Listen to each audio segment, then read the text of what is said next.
नमस्कार दोस्तों, आज हम श्रावण मास महात्म का 24वां अध्याय पढ़ेंगे। इसमें कृष्ण अवतार तथा राजा महासेन की कथा है। वक्रतुंडे महाकाय सूर्यकोटि संप्रभ निर्विघ्नं करो मे देव सर्वकार्येषु सर्वदा। भगवान श्री सदाशिव बोले, हे तात, पूर्व कल्प में दैत्यों के भार से अत्यंत दुखी होकर पृथ्वी श्री ब्रह्मा जी की शरण में गई। उसके मुखारविंद से दुख का वृत्तांत सुनकर श्री ब्रह्मा जी क्षीर सागर में गए और वहां जाकर भगवान श्री हरि की बहुत स्तुति करके उनका प्रसन्न किया। श्री ब्रह्मा जी के मुख से सारी कथा सुनकर भगवान श्री हरि ने श्री ब्रह्मा जी से और उनके साथियों से कहा, हे देवतागण, तुम लोग डरो नहीं। देवकी के उदर से अवतार ग्रहण करके पृथ्वी को कष्ट हरूंगा। आप सब देवतागण पृथ्वी पर जाकर यादव रूप में उत्पन्न हो। ऐसा कहकर भगवान अंतर्ध्यान हो गए। भगवान के देवकी के उदर से उत्पन्न होने पर कंस के डर से वसुदेव ने उनको गोकुल में नंद बाबा के यहाँ रखा।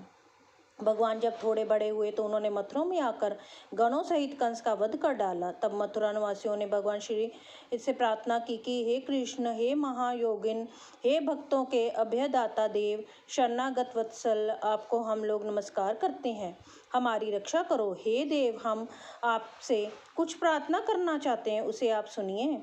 हे देव, किसी को भी आपके जन्म दिन का ज्ञान नहीं हुआ। जान लेने पर हम सब उस दिन वृद्धापनोत्सव करेंगे। अब भगवान ने उन लोगों की भक्ति, श्रद्धा तथा अपने में आत्मीयता देखकर उन लोगों से जन्म दिवस में होने वाले कार्य को कहा। उन्होंने सुनकर उसी विधान से व्रत किया। व्रत करने वालों को भगवान ने अनेक वर दिए।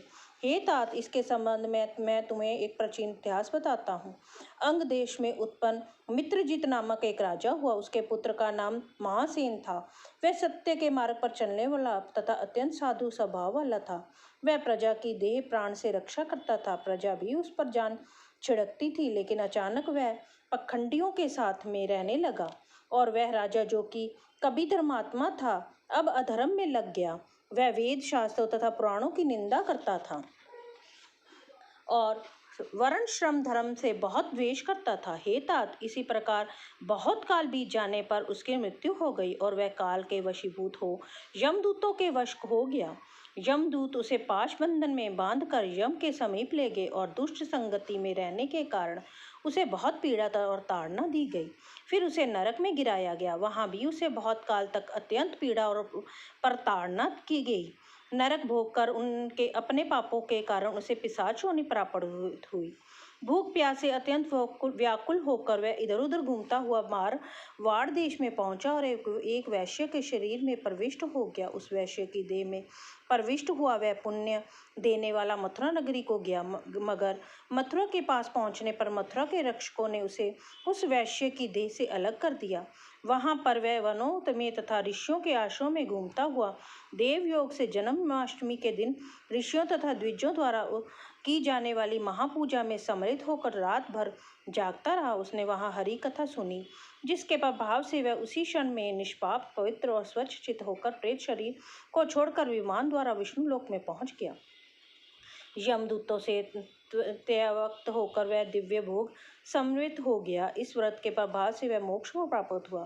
तत्वदर्शियों ने इस व्रत को स्वधि करने के लिए कहा, हे ये व्रत सब इच्छाओं को पूर्ण करने वाला है। उसके करने से मनुष्यों को सब अभिष्ट प्राप्त हो जाते हैं। जो इस तरह जन्माष्टमी का व्रत करता है, उसकी सभी मनोकामनाएं पूर्ण हो जाती हैं। हे तात, वह वैकुंठ में देवमान से 1,00,000 वर्ष तक अनेक तरह के भोगों को भोग कर पुण्य शेष होने पर यहाँ आता है। वह अच्छा, समृद्ध तथा सब अशुभ रहित राजवंश में उत्पन्न होता है। विद्वानों को चाहिए कि सदा कृष्ण जन्म का विधान लिखकर दूसरों में इसका संचार करे तथा सर्वशोभा संवित कृष्ण जन्म का एक जगह संभार इकट्ठा करे। जिस जगह पर व्रत और उत्सव सहित पूजा होती है, वहां पर कभी भी पर चक्र का भय नहीं होता। उस स्थान पर मेघ स्वेच्छा से वर्षा करता है। जिस घर में भगवान श्री कृष्ण चंद्र जी महाराज की पूजा होती है, वहाँ सब प्रकार की रिद्धियां होती हैं तथा प्रेत आदि का भय नहीं होता। संसर्ग में भी जो विभक्ति द्वारा अवैराग्य मन से व्रत का दर्शन कर लेता है, वह पाप ताप से छूटकर हरि के चरणों में पहुंच जाता है।